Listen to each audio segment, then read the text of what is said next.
Commercially viable, Kano is known to be the Nigeria's center of commerce, trade hub for the sub-Saharan Africa, and perhaps the nation's second most industrialized city. Its famous Kantinkwari textile market, the popular Abubakar Rimi market in Sabongari, the busiest multi-purpose Singa market, the Africa's largest grain market in Dawanau, and of course the Asian Kurmi market all tells a story of a promising economic opportunities in Kano. The industrial development of Kano started at between 1920 and 1930 when the then Emir of Kano, Abdullahi Bayero, established Kano Waterworks, which was used to generate electricity. The Emir of Kano, may Allah continue to rest his soul in perfect peace.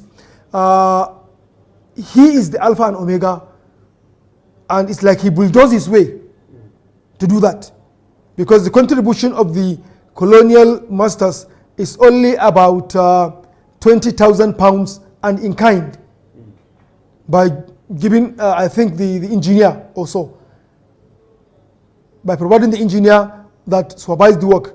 But the 200,000+ pounds was sourced and paid by Kano Native Authority, Kano NE, which is under the leadership of the King Emir of Kano that time.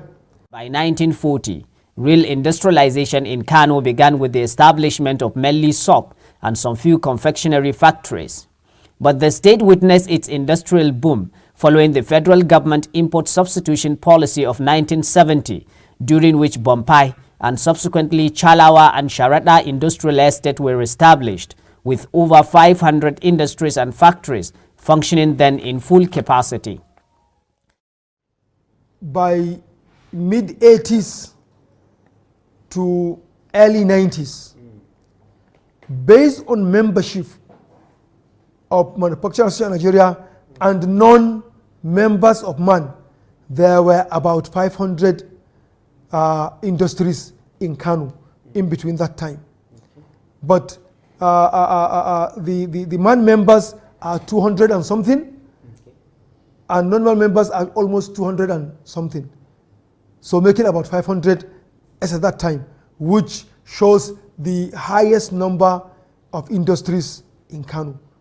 The significance of this industrial boom, however, led to a massive job creation, which lifted thousands out of poverty, provide government with billions of naira in revenue, led to a significant reduction of high cost of living, and improved Kano's foreign investments.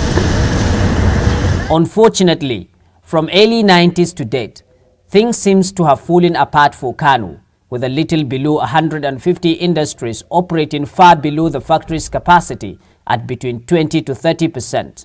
Well, this is how it is behind me here in most industrial estate here in Kano, a dump site. These industries have been closed for many years, and there is nothing inside, only that people used to come and dump refuse here.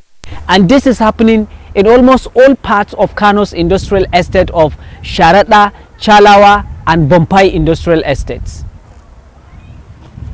In Ajuket capital, the problem of raw materials and high cost of electricity tariff are some of the major factors responsible for Kano's industrial crisis.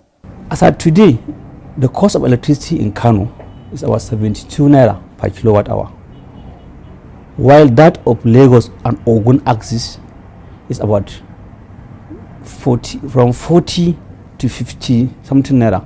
Why am I saying this? From a layman's point of view, they may not understand the implication of this. Like this factory you're talking about now, we are paying close to 30 million naira per month for electricity. So if we have the same company with the same capacity in Lagos or Ogun, they'll be paying roughly around 19 or 20 million as per the cost of electricity. If you multiply that by 12, how much is it in a month?